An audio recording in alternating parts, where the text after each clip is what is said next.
Hainbat sari banatu dira 7. edizio honetan. 1.000 euroko sari nagusia Portugaletera joan da. Emakume mehatzariak du izena eta marruka taldeak ekoiztu du. Zulatuta golurrean, aztu burdin gogorrean, emazte mehatzariak irentzi ditu historiak.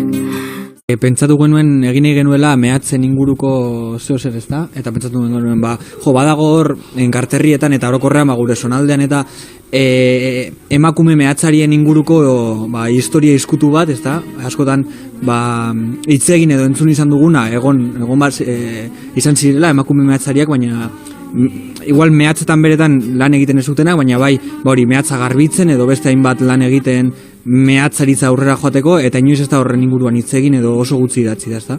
Oso unkigarria dela esan digute, asko mugitzen zaituela barrutik, eta azkenean hori eduki pila bat, eta hemen Gipuzkoan agian mehatzaldea eta ezkerraldea eta enkarterriak oso ezagunak ez direnez, bebai pareje ederrak ditugula ikusiko da, eta edukia izango du, eta hori emakumeen inguruko historia bat badagoela ikusiko da.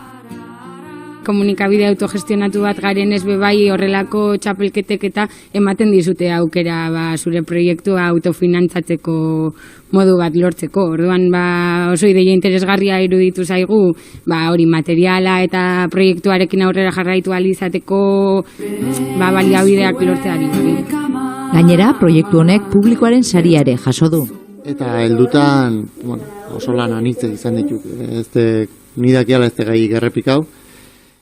Akaso, igual, urten arte beti izan deula modu berritzailean harritu gaitun lanen bat, eta, urten iragazlea bai dala diferentea besten kandik, baina igual lehenengo aldiedek formatu batik harritze ez geana inungo lanen gatik. Baitare egiedek beste urte batutan harritu gaituen formatu, baina errepikau indituk, orduan urtero berritzea zaila izaten dek.